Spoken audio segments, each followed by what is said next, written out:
Okay, hello everyone, and I'm making this video to prepare you guys for this year's finals.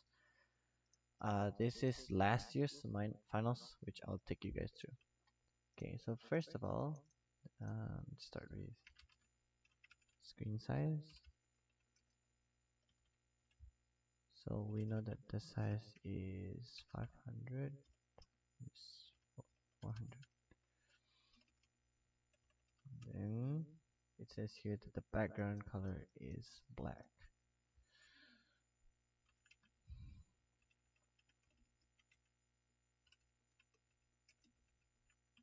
So whenever we have background, it's almost always in the very beginning of your void draw. Think of it like you're drawing a blank, starting from a blank canvas every single page. Okay, we need to draw 52 white squares. The size is 48 by 48. Start from the upper left corner of the screen and draw squares along the horizontal line. If there's not enough space, move on to the next line. Okay, now, because you can see here that there's all these rectangles, and the way I like to think about it is when there's objects on the screen, and you could see later on there'll be letters, and then you can change the letters. Like for example, there's HIJKLM, and you could change it to 4. It's supposed to be M, but no, it's 4. You can change the letters. It tells me that this box is a special box, and it has certain properties, and we can create variables for those properties because each box has a very distinguishable difference from another box. For example, you could see here that the X and Y values of each box are different, and the letters on each box are also different, and then at some point the color of the boxes are also different. So let's start with that. Clearly, because I don't want to make 1,000 of variables, we could use arrays here. So we're gonna use integer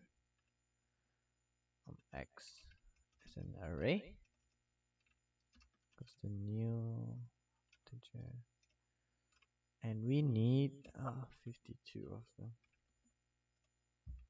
You could see here that there are 52 white squares. So the same way, we also need for y, and then we also need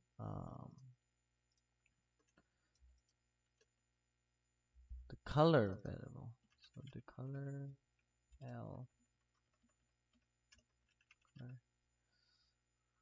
We also need the letters, so that will be char. Let's do C. Now this is C. This is the letters.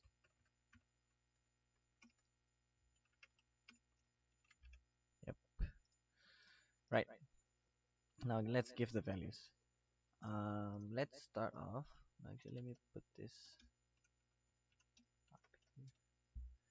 Now we're gonna assign the values for these variables. Now we know that we could actually just do it like this, x0 equals to 0. Can also do x1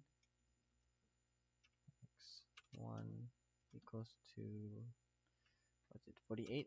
Yeah, 48. Could also do x2 equals to 48 times 2, and x3 equals to 48 times 3, and etc. Now if you see the pattern here, you could actually see that there's a certain repetition here. This is also the same as 48 times 1, and this is actually also the same as 48 times 0. And you could tell that immediately there's a certain formula to it. Now, we could do this all the way to x from 0 to all the way to 51. But this is where a for function comes in, because it generates those numbers for us. So let's start with I equals to 0. It could be anything really, but yeah, I is just normally used for number sequences. And we know that I is, it stops at, you could just x that length. That way we don't need to remember the length of the actual thing. And then I plus plus.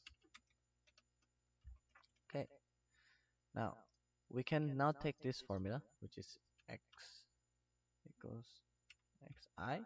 You see how now we can replace all this with essentially I. Now that we've generated these numbers with this for function. You could also see that this number here corresponds. So 0, 0, 1, 1, 2, 2, 3, 3. So then our formula becomes x equals 48 times I. Right? Okay.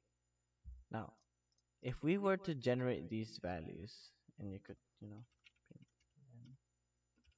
x, let's check it out.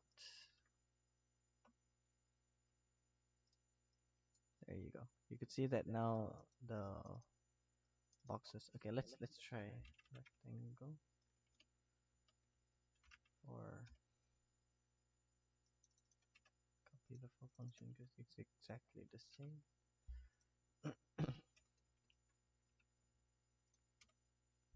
Draw a rectangle at x I.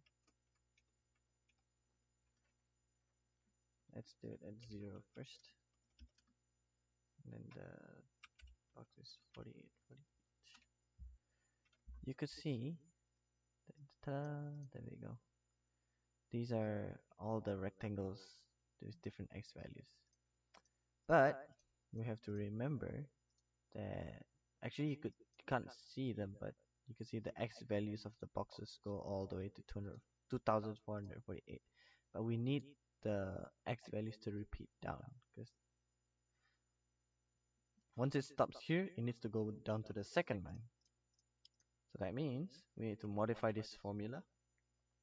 Now, when we talk about repetitions, we can use the modulo function, which basically subtracts the result by a certain amount.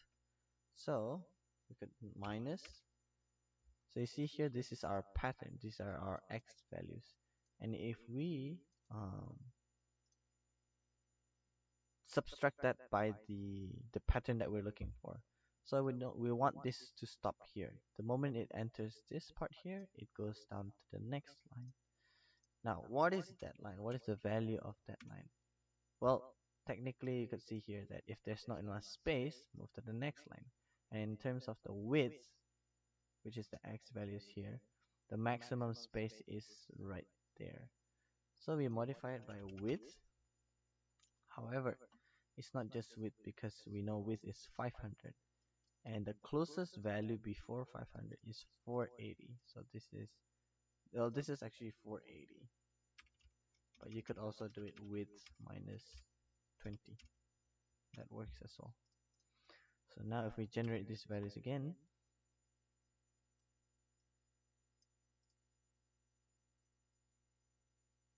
not my CPU modulo. Ta-da! We have successfully created a sequence of numbers. You see, you don't see it, but actually there's maybe 4 to 5 boxes stacked on each line.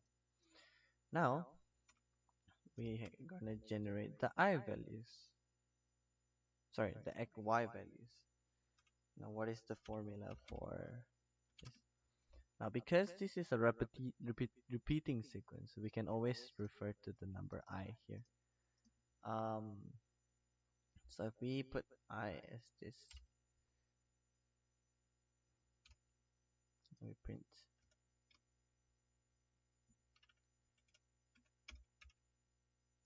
Let's put it right here. Okay. Now we've got the x ready.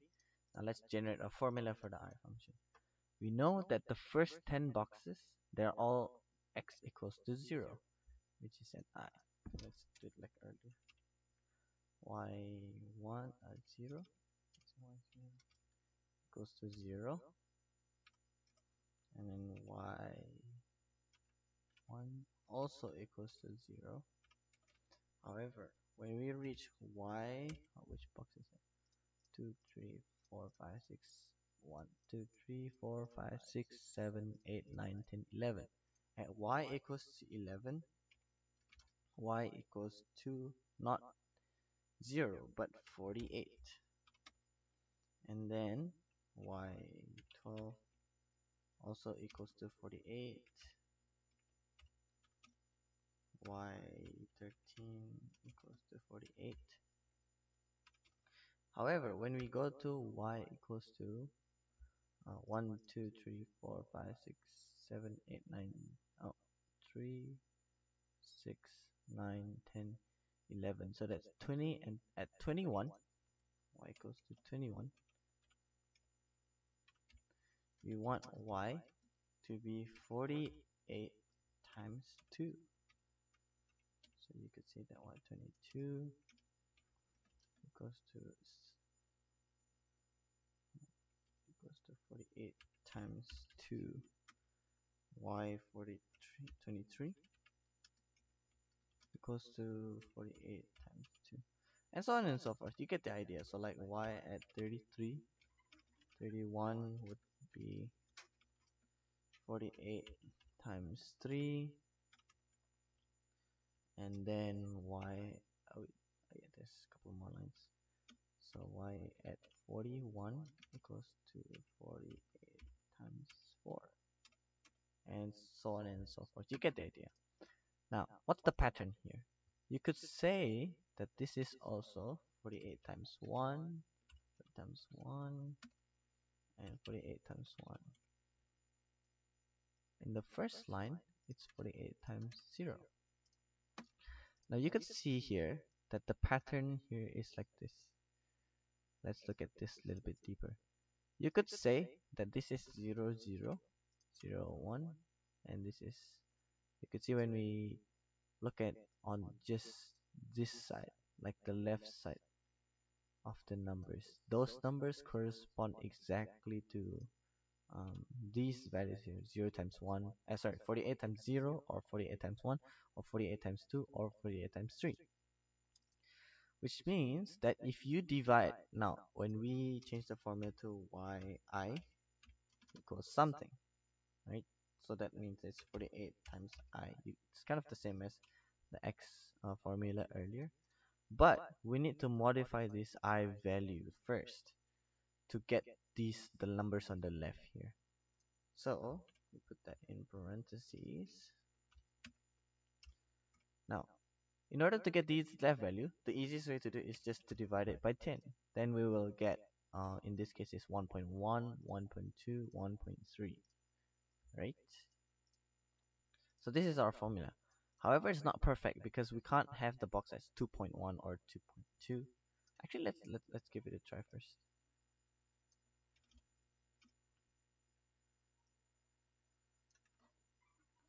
Right, let's give it a go. Oh, okay, it works. Ah, okay, I see, I see. So the reason why it works is because when we talk about numbers here, float numbers, when converted into integers, it automatically rounds down. And you see here that we're using integers for y. And so when the numbers was 1.1 or 1.2 or 1.3, 3.3, whatever, it rounds the number back down to its integer number, into its a whole number. You could immediately see the difference if we use the a float value here instead. Oh, what? Okay. You know what? Maybe it just works fine, which means it's good. Okay. Now, we need to draw the letters. Okay. We can also generate the letters here. Okay. Well, there are two ways to it, and I'll show you guys how both ways work.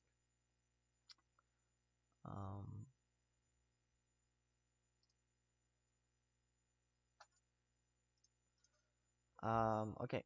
So we'll do char. Oh no no.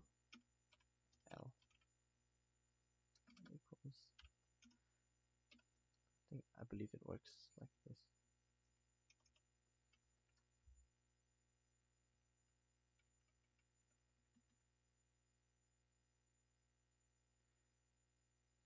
there's one way to do it is go to this. So first is A, and then B, and etc. all the way down. B, C, D, blah blah blah. But there is a formula. I'm thinking I got the syntax a little bit wrong here, but I'm gonna show you guys the other method instead. Now, actually, when you print, let's say char I, okay, char I.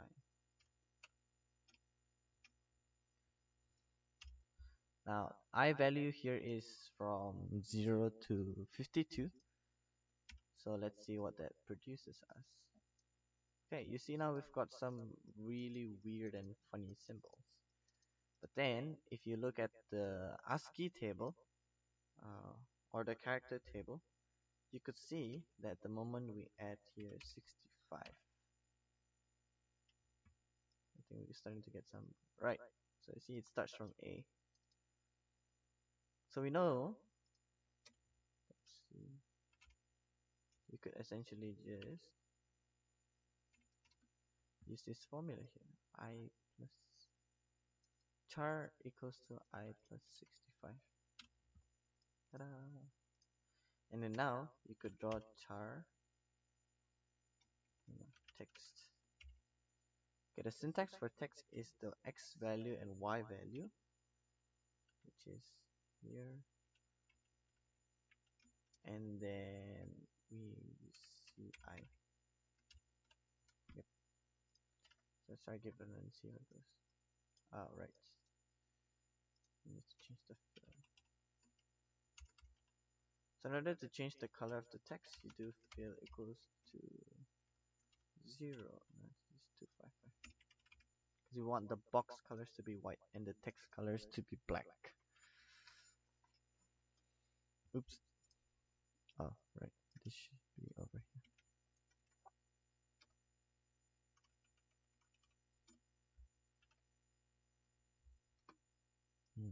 Let's see what's going on.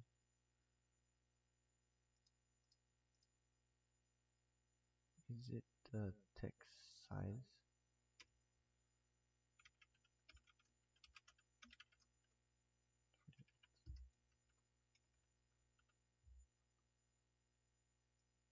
Okay.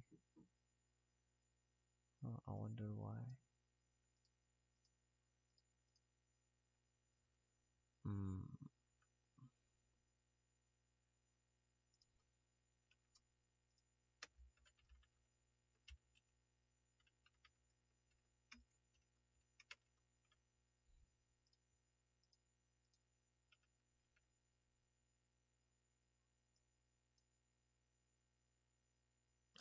Of course, because we're using float values for y. I believe that to be the problem. Okay, never mind. It's not the problem.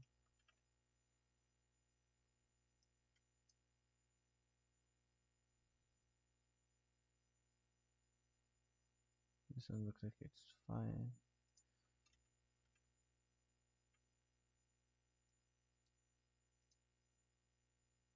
Oh, why are there numbers?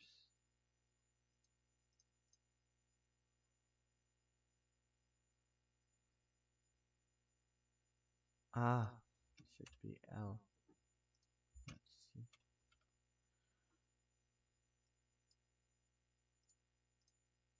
This one should be L.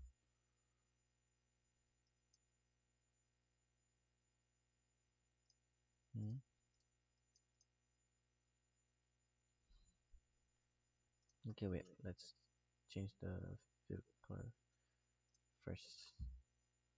Right, so we've got C.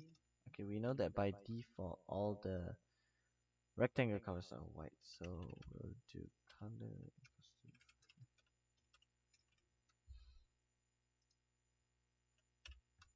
Remember that at this setup, it's just the initial values, so don't worry too much about that.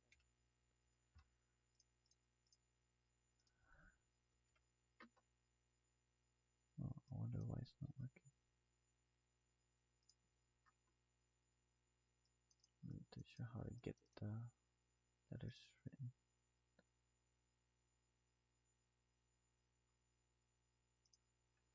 Let's print it on here.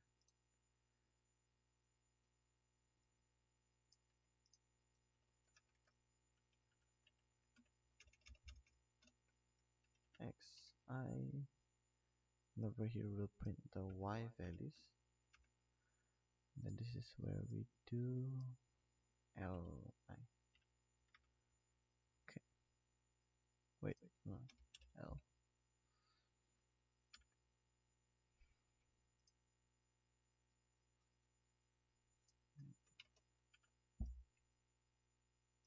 Okay, so 0, 0,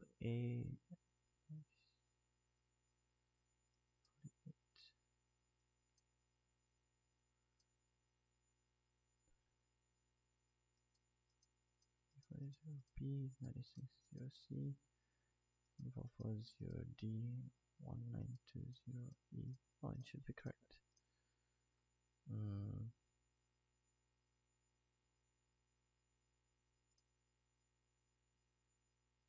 Maybe did I get something wrong?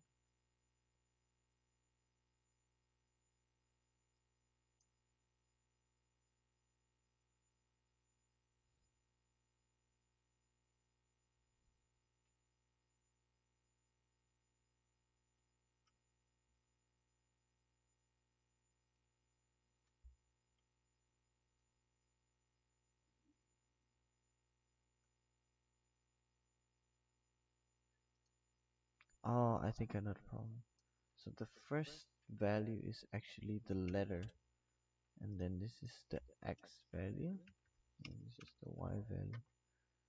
Right. Oh my gosh. Okay, okay. Okay, so you could see that there's a slight problem here.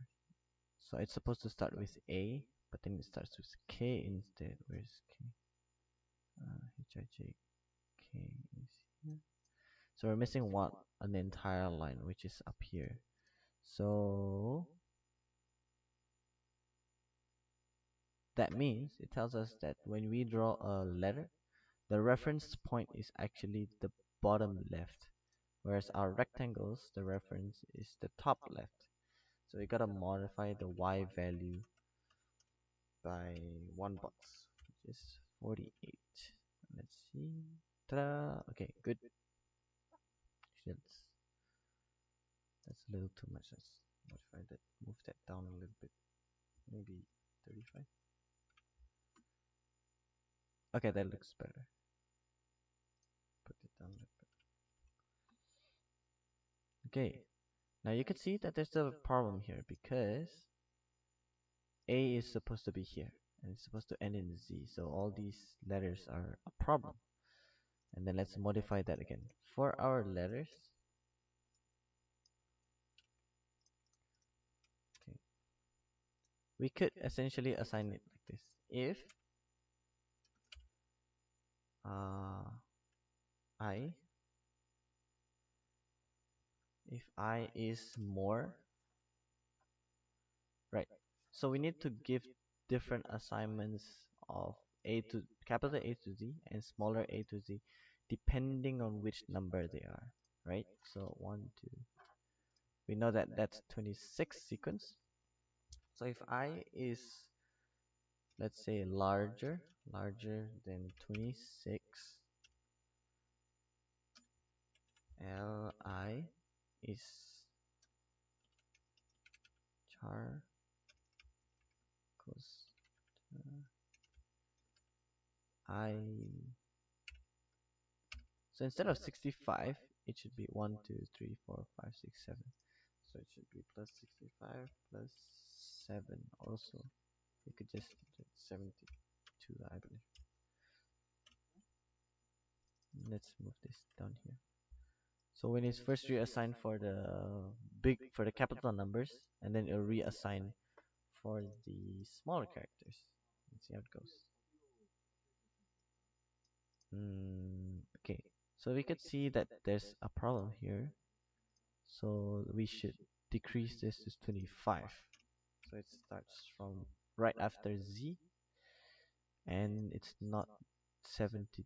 It needs to start at A. So let's decrease this by 1. So that will be A. Amazing. Okay, good. So now we've got the basics down right. 626 alphabet, upper letter case, lower letter case. And the font size is 48. So that was exactly what we did. And then now, let's continue to point number 4. If a user presses the mouse oops, left button on an alphabet box, fill the box with the selection color. So then this, we exit our for function. Oh, not yet actually.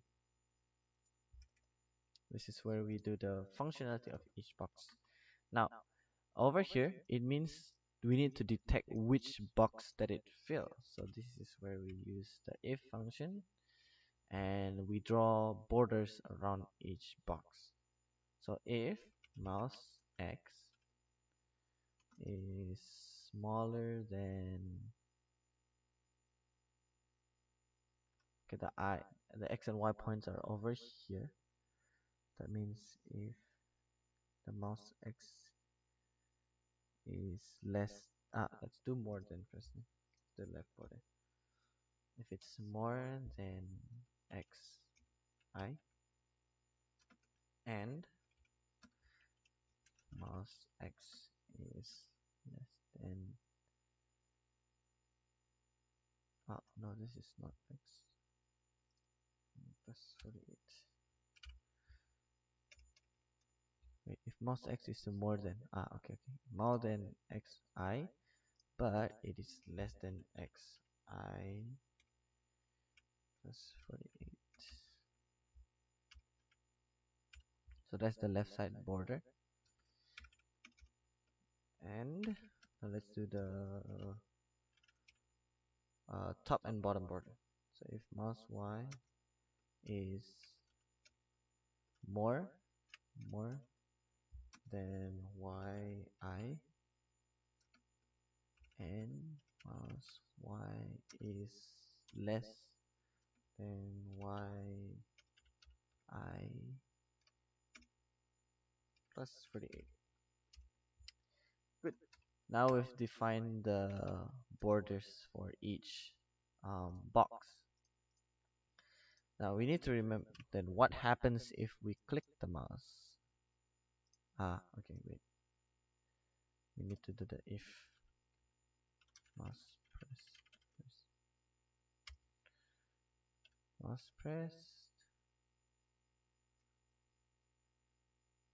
and close this off again.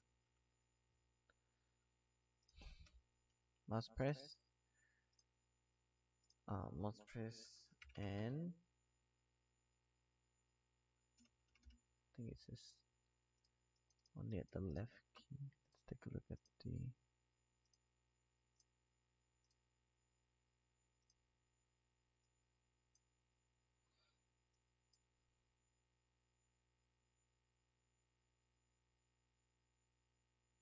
mouse button. Okay, so if and goes to the left. Oops. Fill the box with the selection color. So this is where we change the fill of the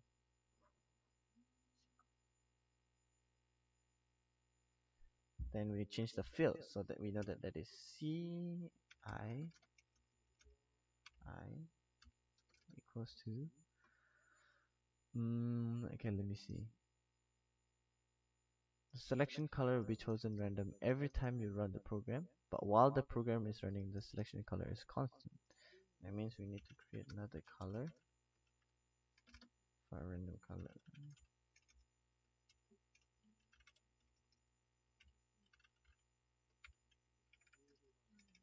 So if you guys still remember, this is the sequence to create your own,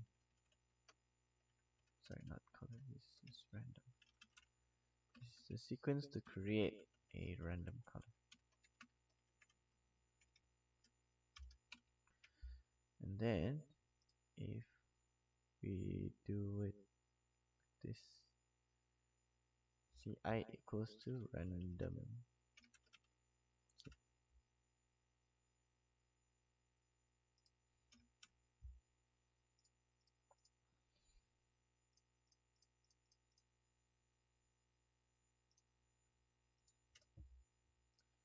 If the user releases the left mouse button, the box will be remains selected. Okay, let's see what happens. Okay, good. Okay, but immediately see there's a problem here. If the users press another box, the selection will move. The previously selected box will turn white again. That means we need to reset C, I.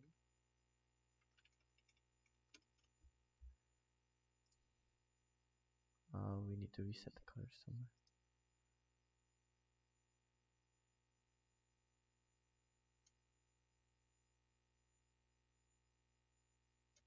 I think it's here.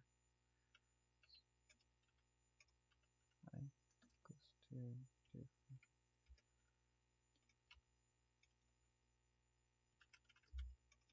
color 255.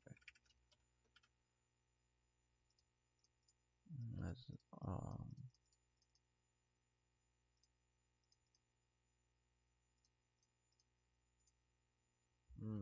okay. I need to put this down here.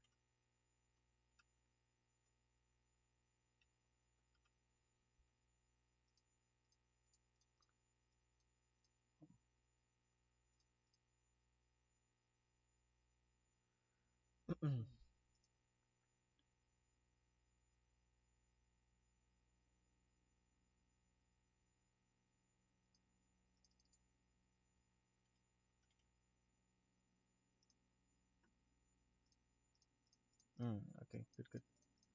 So when we press the mouse, we reset all the colors to white first, and then only if it's that box, and then it changes to the random color that's assigned to it. Okay, if the mouse press is not in any of the alpha boxes, but in the black background area, all boxes is really white as there's no selected box. Let's give that a try. Nice. Okay, good.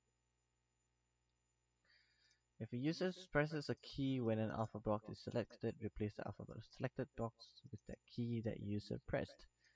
So then we need to trigger in void key press. Okay. Now we need to check which box did it press. So first we need the for function to generate that for us. And we also need this code which checks which box did we press. Okay. So now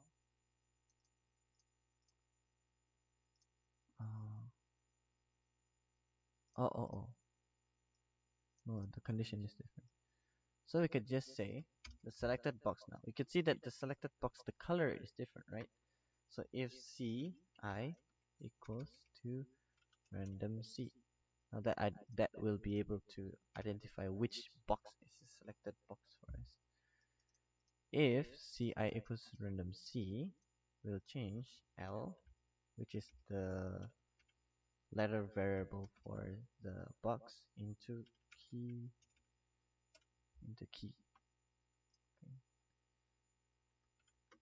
Oops. So if we select this one, nice. Change this to whatever we want. Nice. Okay, but it says here that the key must not be coded. So we can just add that condition. Key is not coded. Okay. Nice. Okay, so now we've got almost done here. So when you click a box, we can change the value. And I think this is the last condition. If you move your mouse over an alphabet box, enlarge the box twice its original size. If the current mouse position is not in any of the alphabet boxes but in a black background area, all boxes will be their original size, no enlargement. So this means we need to identify each box. So you could see here. Okay. So now let's reverse this equation instead.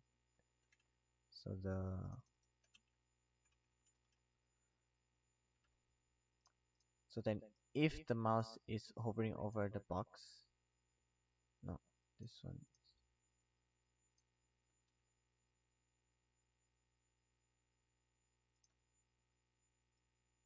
only when it clicks change color.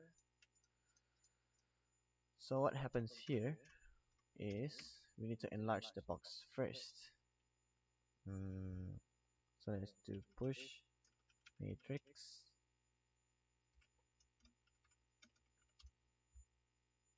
twice its original size. So we need to translate because we're gonna enlarge the box from its center. So we need to translate it to xi and yi. But we need to modify these values first because x and I is at the top left corner. So we need to move that to the center by adding the half size of the box, which is 24. And then we scale it up times 2.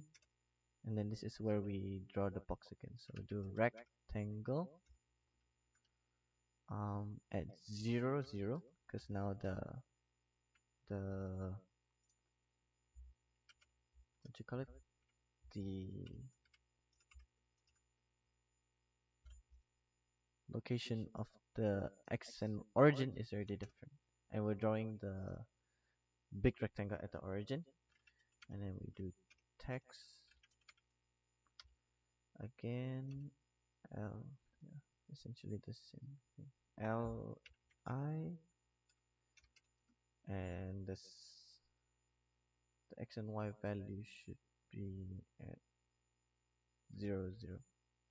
No, because it starts from the reference point is the bottom left. So then we will want to move it minus 24 and minus 24.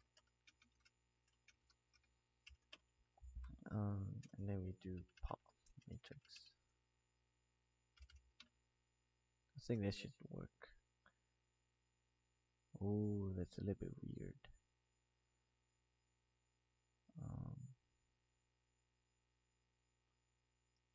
The rectangle. Okay, let's do one by one first. Let's do rectangle first.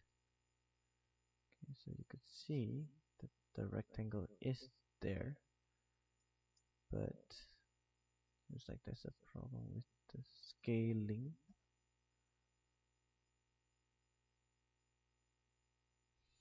It's black. Ah, okay. 0, 2, 5, 5. Okay, now we've got a white box. Oh, I think, okay, I know the problem. So the accent,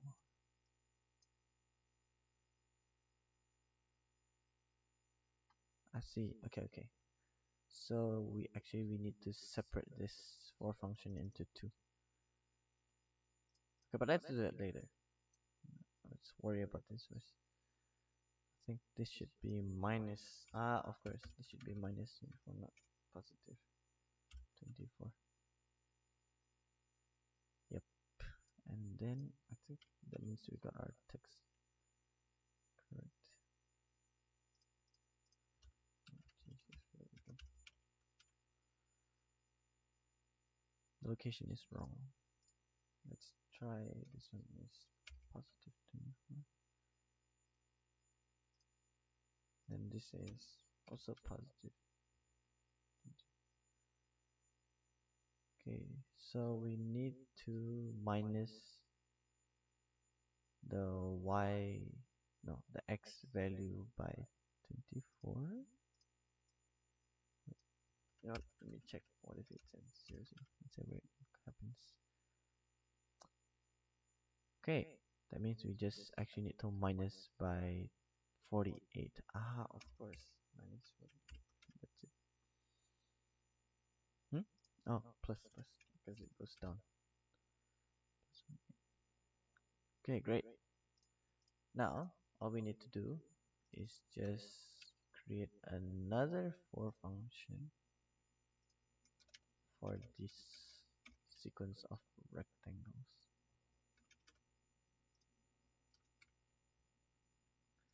which is this one. This is okay. And put this inside here. T. Okay, let's run the program.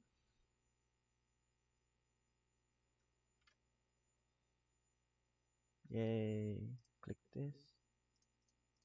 Okay, need to fix the clicking first.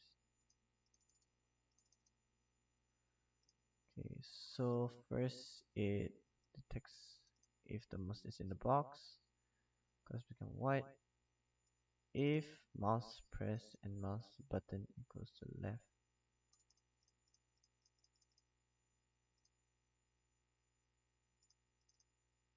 Mm, not 255.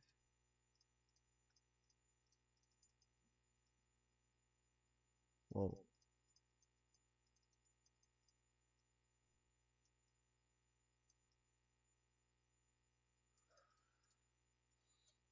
Oh, let's see how we can do this.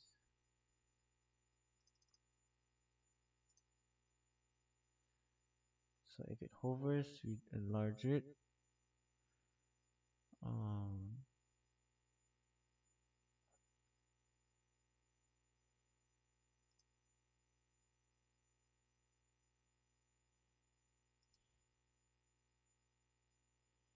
it resets every time. Ah, okay, okay. We need to include this inside. So before the rectangle.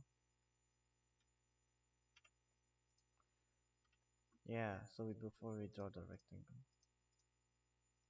Oh wait. Um,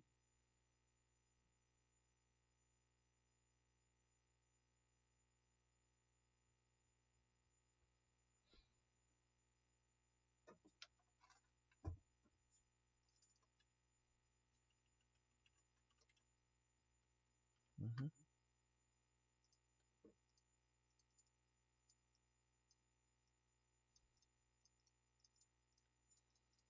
Okay, it resets all the color to white. Translates scale. If that's the random C, and then fill C. Mm, needs to be outside here.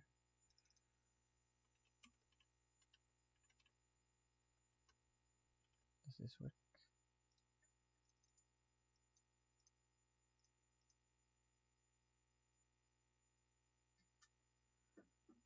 Ah, it should be inside here, of course. Yay. Oops.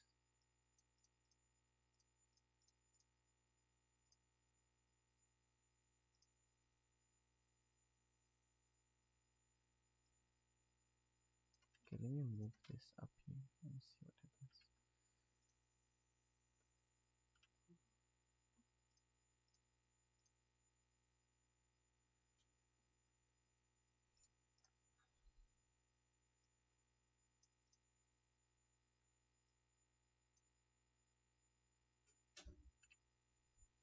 Hmm. Okay, so if we push the button,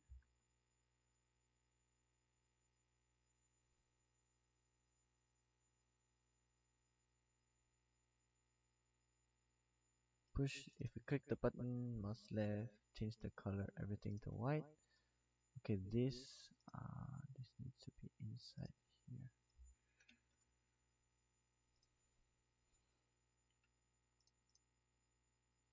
So this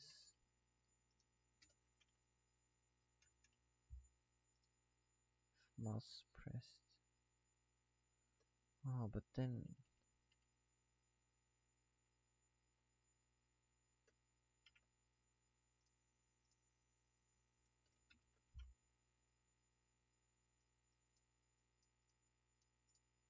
yeah, we need another for function first. Okay, let's do it like this.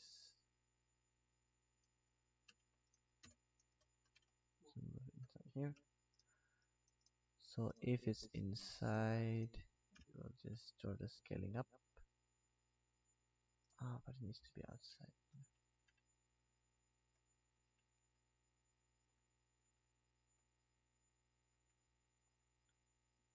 Oh. Okay, then let's make another for function for this.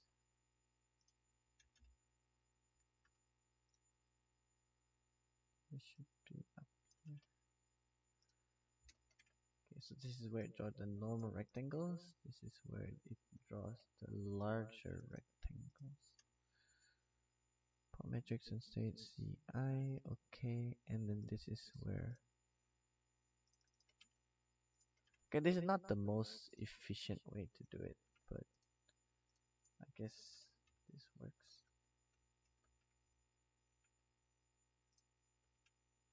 Okay, so then this draws the regular boxes. If it's inside, if the mouse is inside the box, it enlarges the box, and if it's this one is if it's inside box and you click reset all the colors to white, but only for that color to random see. Oh, this should be outside here, up here. Oh, we need to reverse this. Post. Let's see, I equals to color. Nice. Always remember to save. Oh my gosh, I actually haven't saved. Nice. Key press. Change that.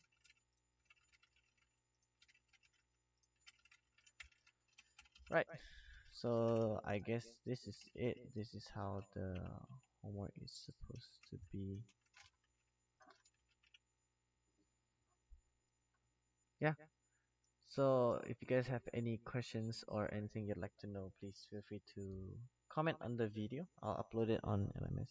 This should be uploaded on LMS. And yeah, send me an email, write down a comment or anything. And I'll see you guys in the TA session, which will I'll put an announcement regarding TA session as well. Bye bye.